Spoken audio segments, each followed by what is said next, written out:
तो दोस्तों स्वागत है आप सभी का एक और फ्रेश टीम वीडियो में, जहां पर हम रिव्यू करने जा रहे हैं दी iQOO Neo 9 Pro का। इसको इस्तेमाल करते हुए हो गए लगभग मुझे 1 महीने से ज़्यादा, और इसके दौरान इस फ़ोन के बारे में मुझे काफ़ी सारी चीज़ें बढ़िया लगी, लेकिन कुछ ऐसी भी चीज़ें हैं भाई जिसका आपको जानना ज़रूरी भी है और मुझे थोड़ी सी खटकी है।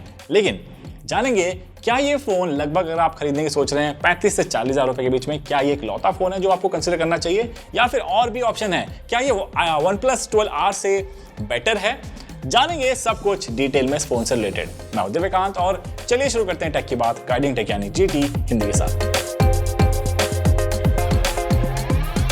अब इस फोन को यूज करने के दौरान सबसे पहली चीज मुझे ये फील हुई कि भाई इतना बढ़िया फॉर्म फैक्टर है इसका, यानी कि अगर आप इसको बिना कवर के भी इस्तेमाल करते हैं, स्पेशली जो हमारे पास है जो वेरिएंट है, ये है वीगन लेदर बैक के साथ आता है और यहाँ पर डुअल टोन आपको कलर मिल जाता है और काफ़ी अट्रैक्टिव ये लगता है। यानी कि कोई भी ये फ़ोन को देखता है ना, कहता है यार कलर कितना बढ़िया है। कुछ लोग हो सकते हैं जिनको ये पसंद ना आए, उनके लिए एक सोबर कलर आता है इनका ब्लैक कलर वेरिएंट, आप उसको भी ऑप्ट कर सकते हैं, लेकिन ये मुझे ज़्यादा पर्सनली बेटर लगा। दिखता भी कमाल का है और फील भी आपको काफ़ी अच्छा होता है। फ्रेम इसका आपको प्लास्टिक का मिल जाएगा। फ्रंट की साइड में जो डिस्प्ले प्रोटेक्शन है सच कंपनी ने मेंशन नहीं किया है, हमें जैसे पता चलता है नीचे कमेंट या फिर डिस्क्रिप्शन में अपडेट कर देंगे। लेकिन भाई इसको यूज़ करने के दौरान ना यार कॉन्फिडेंस आता था कि भाई ये फ़ोन हाथ से गिरेगा नहीं। काफ़ी लाइट वेट फ़ोन है ये, अंडर 200 ग्राम्स का आसपास आपको ये मिल जाएगा। इवन दो इसकी जो बैटरी है वो स्लाइटली बिगर साइड है, यानी कि 5100 mAh की। बाकी बैक की साइड में आपको 2 कैमरा सेंसर मिल जाते हैं, कोई फालतू चीज़ें नहीं है यहाँ पर। एक प्राइमरी कैमरा और दूसरा है अल्ट्रा वाइड सेंसर। फ्रंट की साइड में आपको पंच होल कैमरा मिल जाएगा और बेजल आपको काफ़ी पतले मिल जाते हैं, तो उसमें परेशानी नहीं आएगी। यानी कि सामने के साइड से ये फ़ोन काफ़ी बढ़िया लगता है। अब कर्व डिस्प्ले देखो, अगर आपको पसंद है तो उसका एक अलग ही एक्सपीरियंस होता है। कर्व डिस्प्ले मुझे पर्सनली काफ़ी अच्छा लगता है, स्लाइटली वो ज़्यादा प्रीमियम लगता है as compare to flat display. लेकिन हाँ, यहाँ पर जो फ्लैट डिस्प्ले है उसके पतले बजल के कारण आपको काफ़ी इमर्सिव लगेगा इसका ओवरऑल डिस्प्ले। बाकी आपको यहाँ पर स्टीरियो स्पीकर मिल जाते हैं और स्पीकर की क्वालिटी आपको काफ़ी अच्छी मिल जाती है। साथ ही यहाँ पर आपको आयर ब्लास्टर मिलता है ऊपर की साइड में। अब देखो फ्रंट डिस्प्ले के प्रोटेक्शन यहाँ पर एसएच कंपनी ने मेंशन नहीं किया है, लेकिन मेरे यूसेज के दौरान एसएच यहाँ पर कोई मेजर स्क्रैचेस नहीं नजर आए। यहाँ पर आपको प्री अप्लाइड स्क्रीन गार्ड मिलता है, वो अच्छी क्वालिटी का मिल जाएगा, तो आप इमीडिएटली आपको फ़ोन खरीदते ही एक स्क्रीन गार्ड की लगाने की ज़रूरत नहीं पड़ेगी। बाकी ये फ़ोन जो है IP54 water dust repellent rating के साथ आ जाता है, यानी कि फ़ोन जो है छींटों से बच जाएगा, लेकिन अगर पानी में गिर जाता है तो उसकी गारंटी नहीं है भाई। बाकी बात करें इस फ़ोन के सेंसर्स के बारे में, तो यहाँ पर आपको सारे प्राइमरी सेंसर्स मिल जाते हैं एक्सेप्ट NFC। अगर आपको NFC बहुत इस्तेमाल करना है तो वो चीज़ यहाँ पर आप मिस करेंगे। बाकी उसके अलावा एसएच सेंसर्स में कोई कमी महसूस नहीं होती है। GPS लॉकिंग वगैरह आपको अच्छा मिल जाता है।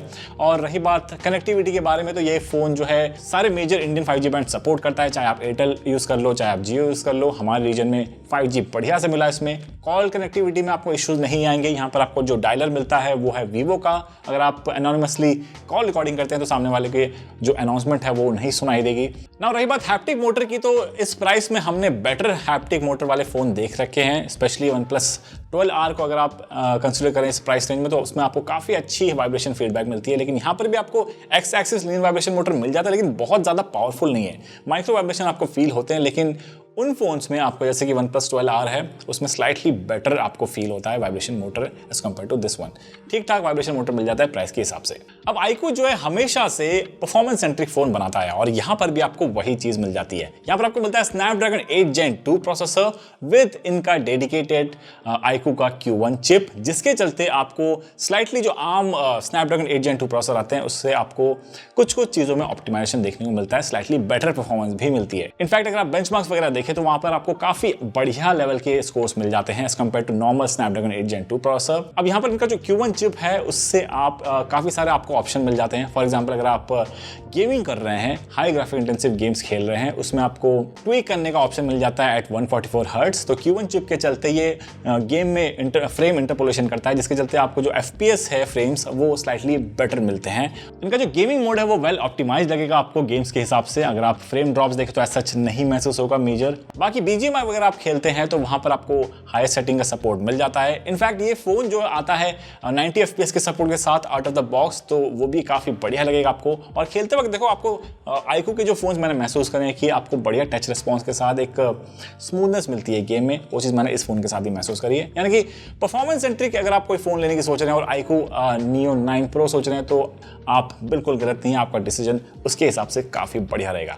अब इस फोन का one of the best part है डिस्प्ले। यहाँ पर आपको 6.78 इंच का 1.5 का रेजोल्यूशन वाला एमोलेड डिस्प्ले मिलता है जिसकी पीक ब्राइटनेस जाती है 3000 निट्स तक। यहाँ पर आपको वाइड वन L1 का सपोर्ट भी मिल जाता है, साथ ही नेटफ्लिक्स में ये HDR प्लेबैक का ऑप्शन भी मिल जाएगा। डिस्प्ले आपको ब्राइट मिलता है, आप आउटडोर विजिबिलिटी ले लीजिए, उसमें कोई भी प्रॉब्लम नहीं आएगी। चाहे आप इंडोर में भी इस्तेमाल करते हैं तो यहाँ पर आपको एक्स्ट्रा डिम का ऑप्शन भी मिल जाता है, तो उसमें भी आपको दिक्कत नहीं आएगी। डिस्प्ले का कलर्स आपको काफी अच्छे मिल जाते हैं, आपको ट्यून करना है अपने हिसाब से कर सकते हैं स्किट सेटिंग के अंदर जाकर, और यहाँ पर आपको टच रिस्पॉन्स भी काफी स्मूथ मिल जाएगा। अब इसका डिस्प्ले जो है वो LTPO डिस्प्ले है जिसके चलते बैटरी ऑप्टिमाइजेशन भी आपको काफी अच्छी मिल जाती है। फॉर एग्जांपल अगर आपके डिस्प्ले में कुछ भी डायनेमिक चीज नहीं है, स्टैग्नेंट चीजें हैं जैसे कि टेक्स्ट हो गया, तो इसका जो रिफ्रेश रेट है वो सीधे 144 हर्ट्ज से 1 हर्ट्ज पे चला जाता है, और इसकी स्विचिंग है वो काफी बढ़िया मिल जाती है। यानी कि फ्लैगशिप लेवल की ऑप्टिमाइजेशन आपको यहाँ पर भी मिल जाती है, यानी कि कुछ भी आप तुरंत इसमें जैसे कुछ भी काम करना छोड़ दिया आपने, तुरंत ये 1 हर्ट्ज पे आ जाता है, यानी कि बैटरी सेविंग काफी अच्छी हो जाती है। बाकी इस फोन में आपको इन डिस्प्ले फिंगरप्रिंट सेंसर मिलता है जो कि काफी फास्ट काम करता है, तो उसमें परेशानी नहीं आएगी।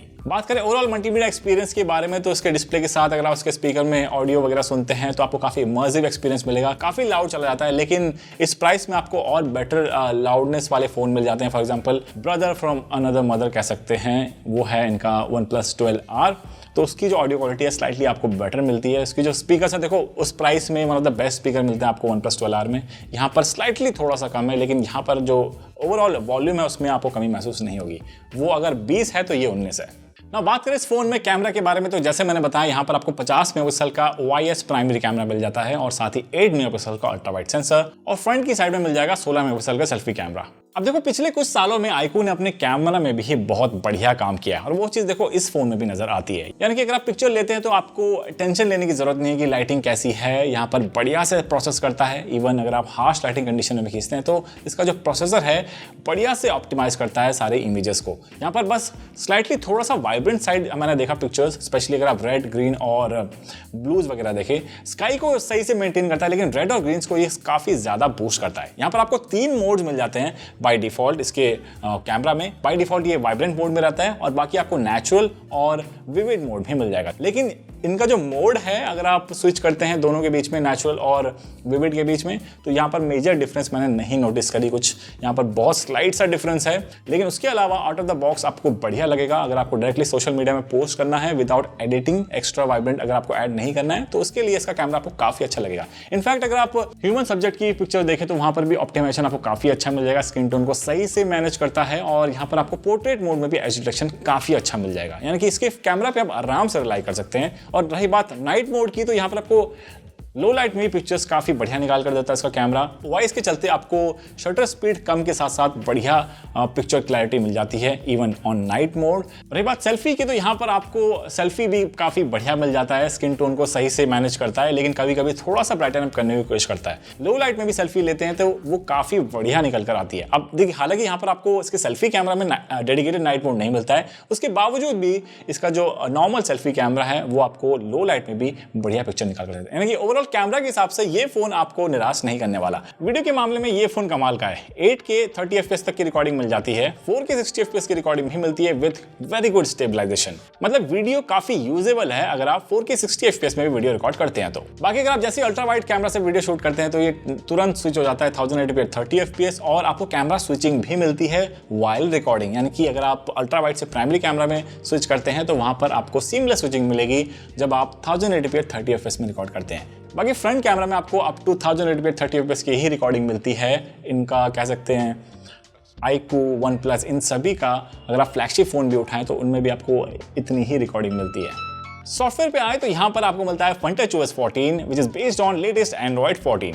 फोन को देखो जैसे आप खरीदेंगे ना, यहाँ पर आपको ऑप्शन मिल जाता है कि थर्ड पार्टी एप्स आपको इंस्टॉल करना है या नहीं। उसको मत करना तो ज़्यादा बेटर रहेगा, क्योंकि बाद में आपको सेटअप करते वक्त थोड़ी आसानी हो जाएगी। अगर आपने इंस्टॉल कर लिया है तो आपको मैनुअली डिसेबल करने का ऑप्शन मिल जाता है। As such hot apps, hot games मैंने चीज़ इसमें नहीं नोटिस करी। इनका वी ऐप स्टोर है, उसको अगर आप खोल लेते हैं तो ये नोटिफिकेशन से बॉम्बार्ड कर देगा, आप उसको डिसेबल कर सकते हैं और उनका नोटिफिकेशन ऑफ कर देना, तो आप आराम से इसके आत्मा को शांत करके यूज़ कर पाएंगे, तब आपको बढ़िया एक्सपीरियंस होगा। बाकी उसके अलावा इसका जो ओएस है स्नैपी है, फास्ट है, मल्टीटास्किंग आप बढ़िया से कर सकते हैं, फ्लोटिंग विंडो हो गया, स्प्लिट स्क्रीन हो गया, ये सारी चीज़ें आप वन टच ओएस में काफ़ी बढ़िया तरीके से कर पाएंगे। यानी कि ओएस में आपको ऐसा कहीं भी प्रॉब्लम नहीं आएगी। बाकी रही बात सॉफ्टवेयर अपडेट्स के बारे में, तो यहाँ पर आपको 3 मेजर एंड्रॉइड अपडेट मिलते हैं और साथ ही 4 साल तक का सिक्योरिटी पैच अपडेट आपको इस फोन में मिल जाएगा। यानी कि अगर आप इस फोन को खरीदते हैं तो नेक्स्ट 4 ईयर्स तक आप निश्चिंत रहिए, आपको रेगुलरली अपडेट्स मिलते रहेंगे। बाकी इस प्राइस में देखो और भी फोन्स हैं जो लगभग इतना ही अपडेट देते हैं, एक्सेप्ट सैमसंग और बस Samsung. And now coming to the battery life of this phone, यहाँ पर आपको 5160 मिली एम्प आवर की बैटरी मिलती है with in the box 120 watts का फास्ट चार्जर। अब देखो चार्जिंग स्पीड से लेकर बैटरी लाइफ के मामले में ये फोन आपको निराश नहीं करने वाला। अगर आप नॉर्मल इस्तेमाल करने वाले हैं तो देखो ये फोन आराम से 1 दिन से ज्यादा भी चल सकता है। तो भाई मेरे एक्सपीरियंस के हिसाब से तो ये फोन लगभग आराम से 1 दिन आपका निकाल लेगा, इवन थोड़ा ज्यादा भी। और अगर आप गेमिंग फोन के हिसाब से भी देखें तो बैटरी लाइफ आपको काफी अच्छी मिल जाती है, यानी कि बैटरी के लिए आप सॉर्टेड है, चार्जिंग से लेकर बैटरी बैकअप तक। एंड नाउ फाइनली बात करते हैं बॉडी के बारे में। क्या ये फोन लगभग 37 से 38 हज़ार रुपए के बीच में आपको खरीदना चाहिए या फिर आपके पास और बेटर ऑप्शंस हैं? देखो अगर आप कार्ड ऑफर लगाकर